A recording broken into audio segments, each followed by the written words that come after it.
What if I told you the secret to building a $2 billion empire was selling less, not more? Sounds insane, right? But one small New York skateboard shop in 1994 flipped the entire retail world on its head.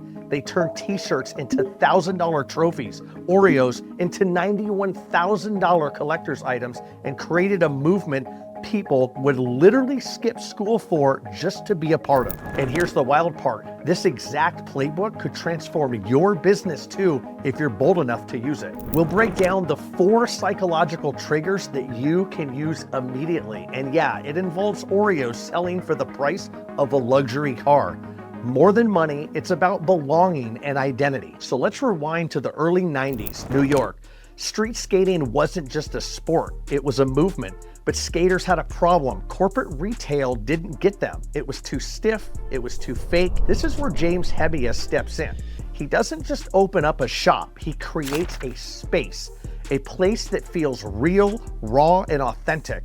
But here's the twist. Instead of packing the shelves like every other retailer, James makes a radical move. He limits supply. One tiny shop, barely any inventory. When it's gone, boom, it's gone. Too bad, so sad.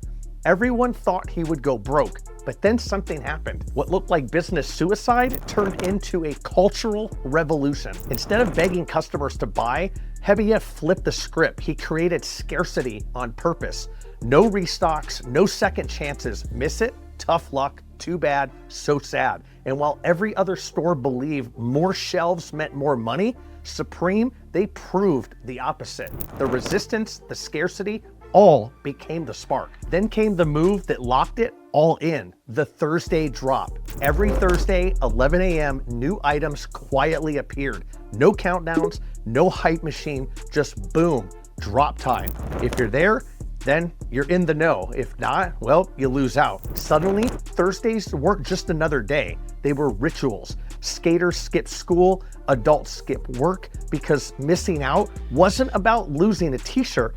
It was losing status. It was losing your place in the tribe. And this goes into primal instinct. Think about that. People rearranged their lives around a clothing shop. So why did this work? It's simple. 4 psychological triggers. Number 1, scarcity. Limited supply screams value. Number 2, FOMO. We all know about that. The fear of missing out drives instant action.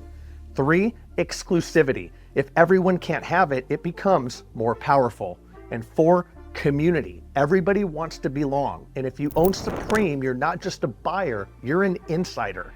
Supreme wasn't selling clothes, they were selling belonging. Being seen with it was a flex, instant proof of status. And just when people thought that it couldn't get crazier, Supreme, they doubled down.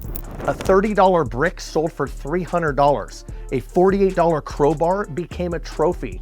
And the ultimate flex, a pack of Supreme Oreos that went for $91,000 on eBay. Yeah, Oreos, cookies, but they weren't cookies anymore. They were identity. They said, I belong, I'm different, I'm inside the circle, and you're not. So here's the core lesson. Most businesses think more inventory means more sales. Supreme, they proved the opposite.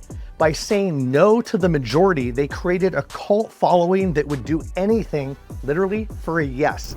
Scarcity doesn't just sell products, it sells story, meaning, and identity. And the crazy part, you can't apply this without being a fashion brand and without being in New York, without millions of dollars in capital. So what does this mean for you? The Supreme playbook works anywhere. Create scarcity, limit what's available.